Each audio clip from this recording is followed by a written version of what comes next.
ግቢ ሀንዬ።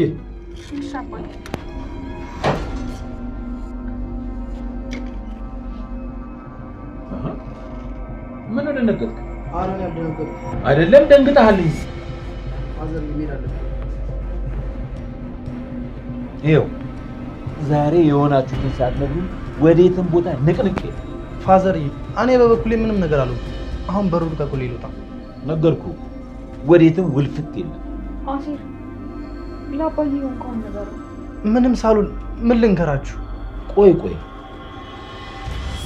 እንደዚህ እንደው ስታየኝ ጡት ያጣለ ህፃን ልጅ ነው እንደምመስልህ? እኔ እንደሱ አላልኩም። አሃ ሌት ተቀን መጠጥ ውስጥ ተዘፍቀህ የምትውለው ምንም ሳትሆን ነው ማለት ነው? ፋዘር ተውኝ፣ አትነካኩኝ። ቆይ ምንድነው አትነካኩኝ? በል ተናገር። አሁን ሀና እንደዚህ ያደረገችኝ ብሎት ያምኑኛል? እንዴት ማለት? ለእርሱ ሀና ወደር እንደሌላ ጠንቅቄ ነው የማውቀው። እናማ ሀኒቾ እንደዚህ ያደረገችው ብዬ ተናግሬ ከእርሱ ጋር መቀየም ስለማልፈልግ ዝም ነው የምለው።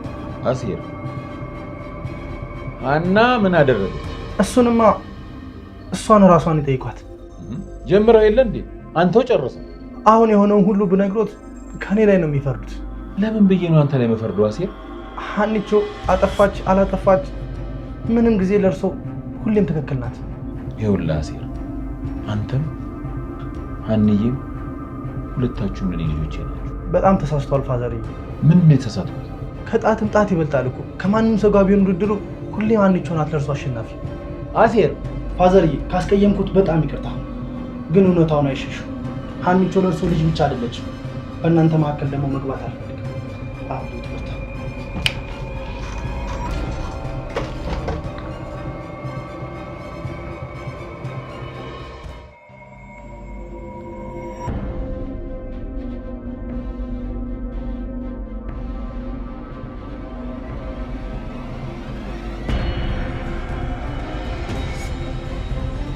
ሀናና አስር መታረቅ አለባቸው የምትሉ ካላችሁ ቪዲዮውን ላይክ በማድረግ ጀምሩት። ሀናና አስር እንግዲህ ከተጣሉ ብዙ ጊዜ ሆኗቸዋል። ሀናም ብትሆን ለማንም መናገር አልፈለገችም። ነገሩ በጣም ከባድ ስለሆነ ጥፋቱን ከራሷ አንግል ስላየችው ይህን ያህል መናገር ምን ብላ እንደምትናገርም አስቡት። በዛ ላይ አሁን ከረፈደ በኋላ ከሌላ ፍቅረኛዋ መጀመሪያውኑ የፍቅር ጥያቄውን ስለተቀበለች አስር በዚህ መልኩ እየተጎዳ እንደሆነ እያየች ያንን ነገር ማድረግ አትፈልግም። ስለዚህ ቆም ብላ ማሰብ ነው የምትፈልገው። ነገር ግን ከየት በኩል መጀመር እንዳለባትም ጭምር አታውቅም። ሀና አሁን ያለችበት ደረጃ በጣም ትልቁ የሚባል ክፋት ውስጥ ያለች ልጅ ናት። እዛ ላይ ፈጣሪዋን እንኳን እንደዛው ስትማጸንና ምን በድዬህ ነው ይሄን ሁሉ ነገር እኔ ላይ የምታደርስብኝ ብላ እንደዛው ስታለቅስ ነበረ።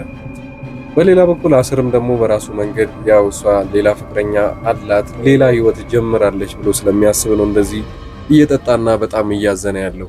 በዚህ ጉዳይ ላይ ብዙ ጊዜ ኖላዊ እንኳን ሊመክረውም ሊመልሰውም ፈልጓል። ኖላዊ መጀመሪያውኑ ምን አይነት ምክንያት እንደሆነ ሳያውቅ እሱን ለማረጋጋት ሞክሯል። ነገር ግን በዛ መልኩ አልቻለም። ስለዚህ ኖላዊ አሁን የተረዳው ነገር ቢሆን ሀናም አስርም ትልቅ ሀዘን ውስጥ እንዳሉ ነው።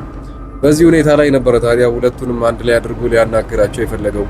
ሀናም ቢሆን ግን አሁንም ሚስጥሯን ለመናገር ለማናቸውም ፍቃደኛ አልነበረችም፣ ለእናቷ ሜላትም ጭምር ማለት ነው። በዚህ በኩልም ደግሞ አስርም እንደዛው እሷ መናገር የፈራችውን ነገር እኔ ለምን እናገራለሁ ብሎ እሱም እልህ ውስጥ ገብቷል። ሁለቱም ታዲያ አንድ ላይ ይዟቸው ኖላዊ ማታ ላይ ሊያናግራቸው ይፈልጋል። ሀና ግን እንደ በፊቱ እሷ ያው ነገሩን መደበቅ አትፈልግም። አንድ ላይ ሆነን ሁለታችንም እንናገራለን ብላ ነበር ያሰበችው። ሀና ለሚመጣው ነገር እንዳለ ዝግጁ ነበረች ማለት ነው። ነገር ግን አስር ያው ይሄንን ነገር መፍታት አትችሉም እናንተ፣ ለዚህ በቂ አይደለም፣ እኔን ለመርዳት ዝግጁ አይደላችሁም፣ እውነቱንም ብነግራችሁ ይሄ ነገር አይፈጠርም ብሎ አሁንም ጥሏቸው ይወጣል። ኖላዊ ግን አስር የተናገረው አንድ ነገር አለ። ልጅህን በዚህ መልኩ ስታሳድጋት አንድ የጎደላት ነገር አለ፣ በዚህ መልኩ አልነበረም፣ ይህን ብሎ ቅር ይለዋል። ልጅ ያጠፋችውን ጥፋት ራስ ድረስበት ብሎት ነበር የወጣው። ኖላዊ በዛ ሰዓት በጣም ይናደድና ከውስጡ እንኳን ያለውን ንዴት ለሀና ማሳየት አልፈለገም። ሀና ራሷን ዝቅ ትልና ያው የሰራችው ስራ በጣም እንዳሳዘናትና እንደተጸጸተችበት አድርጋ ነበር ጎንበስ ያለችው። ኖላዊም እያያት ምን አይነት ጥፋት አጥፍታ ነው ብሎ ያስብ ነበር ያደረገው። በሌላ በኩል እንግዲህ ድንብላል ያው ምግብ ይዛ ስትወጣ ለተምቹ ተይዛ አሁን ላይ ለማን እንደሆነ ሳያውቁ ለሜላትም ቢሆን የሜላት ቤተሰቦች ያሰቡት ለባዩሽ ምግብ ታደርሳለች ብለው ነበረ። ነገሩ እንደዛ አይደለም። ድንብላል ግን ይሄን ነገር እየካደች ቢሆንም ማለት ለባዩሽ አይደለም ምግቡን ማደርሰው ብላ ብትከራከርም ግን አሁንም ከዚህ ክርክር ማምለጥ አልቻለችም። ምክንያቱም ለማን ነው የምታደርሺው የሚለውን ጥያቄ ሲጠይቋት እሷ መመለስ አልፈለገችም። ለማን እንደሆነ አልነግራችሁም፣ ስራዬንም መልቀቅ ካለብኝ እለቃለሁ፣ ይሄ ደግሞ መብቴ ነው፣ አንድ እንጀራ ብቻ አደረሽ ተብሎ እስር ቤት ድረስ ልትወስደኝ ያለችው ሚስትህ ሜላት ነች ብላ አሁን ላይ ለባለቤትየው ስትነግረው ነገሩን እሱ ግን በሌላ መንገድ ይዟል። መጀመሪያውኑ ከሜላት ጋር ሲያወራ እውነትም ለባዩሽ የምትወስድ ከሆነ ግን በጣም ትልቅ ነገር ነው የሚፈጠረው። በዚህ መሃል ላይ አስቡት፣ ይህን ሁላ ጊዜ እሷ ከኛ ጎን አልነበረችም። ድንብላል ከባዩሽ ጎን ናት ማለት ነው። ፖሊስ ይህንን ነገር ማወቅ አለበት ይላል። አሁንም ቢሆን በእርጋታ በደንብ ያስቡበትና ማድረግ የፈለጉት አንድ ነገር አለ። ድንብላልን መጀመሪያ ፊት ለፊት ይታረቋትና ሁሉንም ነገር እዛ ከታረቁና ሰላም መሆኑን ካወቁ በኋላ ድንብላል አሁንም ቢሆን ምግቡን መስጠት አታቆምም ብለው ስለሚያስቡ እሷ በአሳቻ ሰዓት ያንን ምግብ ልታደርስ ስትሄድ አብሮ ተከትሏት ለማን እንደምታደርስ ለማወቅ ነው የፈለገው። ሜላት ለዛ ነው መልሳ ድንብላልን ታርቃት ይቅርታ ያለቻት። ነገሩ ሰላም ሲፈጠር ድንብላል ምግቡን ታደርሳለች ብለው ስለሚያስቡ ከዛ በኋላ አብሮ ተከታትለው ያንን ሰው ያገኙታል። በዚህ ሁኔታ ላይ እንግዲህ ተምቹ መያዙ ነው። ተምቹ ሲያዝ ተምቹን ደግሞ ድጋሚ እርግብ ያለችበትን ቦታ እንዲያወጣጡት ፖሊሶች ይፈልጉታል ማለት ነው። ይሄ የሚፈጠር ከሆነ አስር ከነ ሀና ቤተሰብ ጋር ሙሉ ለሙሉ ጸብ ውስጥ ነው የሚገባው። ወንድሜን አሰሩብኝ፣ ያሳሰሩብኝ ደግሞ የአንቺው እናት ናት ብሎ ስለሚያስብ ከሀና ጋር ድጋሚ ሌላ ትልቁ ጸብ ይፈጠራል ማለት ነው።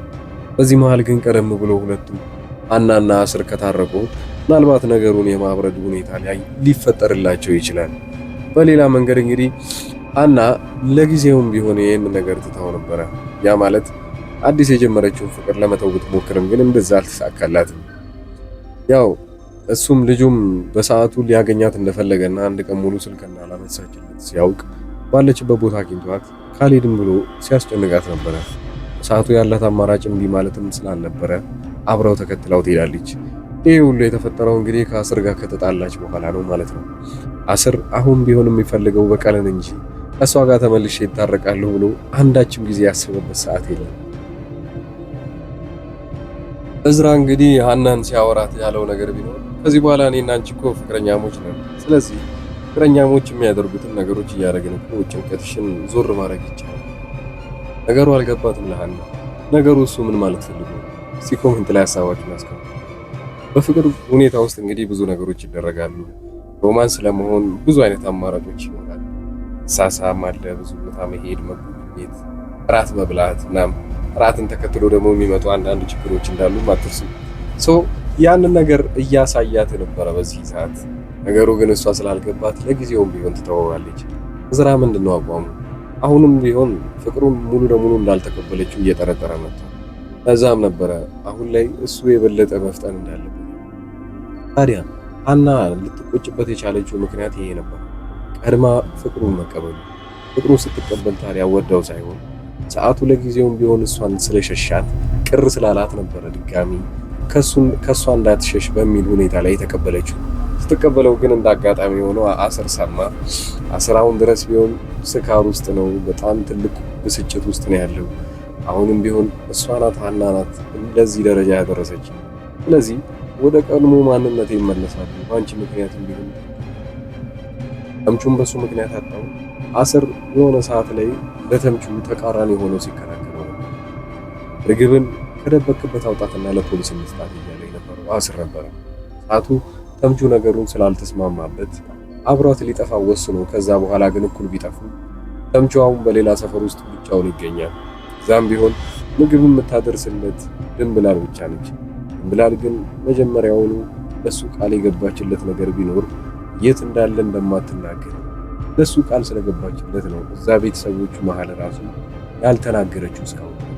ነገር ግን አሁን ላይ አደጋ ላይ ልትጥለው ነው። አደጋ ላይ እንዴት እንደምትጥለው ያው ተነጋግረንበታል። እሷ ሳታስበው ምግብ እንደሌላው ጊዜ ኋላዋ የሜላት ባለቤት ይከታተላት ወይ ፖሊሶች ሊመድብባትም ይችላል። ያኔ ታዲያ ተምቹ ይያዛል ማለት ነው። ተምቹ ሲያዝ ነገሩ እንዳለ ተረበሸ። እንዴት እንደሆነ ልንገራችሁ። ተምቹ ተያዘ ማለት ሁለት ጎራ ላይ ይከፈላሉ ሰዎች። የመጀመሪያዎቹ አስርና ምናልባት ኖላዊም ከና አስር ጎን ሆኖ ነገሩን ሊከራከር ይችላል። እሱ መታሰር የለበትም የፈጸመው ነገር የለም ብሎ ምናልባት በፖሊስ የሚያስይዙት ከሆነ መቀያየም ይመጣል ማለት ነው። የሚላት ቤተሰቦችና ኖላዊ ከና አስር ጎን ስለሚሆን በዚህ ሰዓት ላይ ሀናም ከማን ጎን እንደምትሆን ባይታወቅም ግን በሰዓቱ እሷም ድጋሚ ሌላ ፈተና ያጋጥማል። ሀና አሁን ላይ ማድረግ ያለባት ሜላትን እንዲሆን እናቷን ሙሉ እዛ ቤተሰቦቹን ያሉት እንዳለ ይቅር ተባብለው የወደፊት የሚመጣውን ነገር ሙሉ ለሙሉ ትተው አብሮ በሰላም መቀጠላቸው ይሻላቸዋል። እንዳንድ ማስተካከል ያለባቸው ነገር አለ። ሀና ስርም ቢሆን እዚህ በኋላ ታርቆ በወንድምነት እንጂ እዝራም ደግሞ ያው ከውጪ እስካሁን ድረስ ትክክለኛ አቋሙ ባይታወቅ ከሀና ጋር ትክክለኛ ፍቅሬን ተቀብላለች ብሎ ስላሰበ በሙሉ እምነት ነው የሚንቀሳቀሰው። ምን ይመስላችኋል? በዚህ ላይ ሀሳብ አስተያየታችሁን እየሰጣችሁ ቀጣዩ ክፍል ሲለቀቅ ሙሉ ክፍሉን በዚሁ ቻናል ላይ ኮሚኒቲ ፖስት ላይ እንለቅላችኋለን። ታዲያ አብዛኞቻችሁ ለዚህ ቻናል አላችሁ ማድረጋችሁ ነው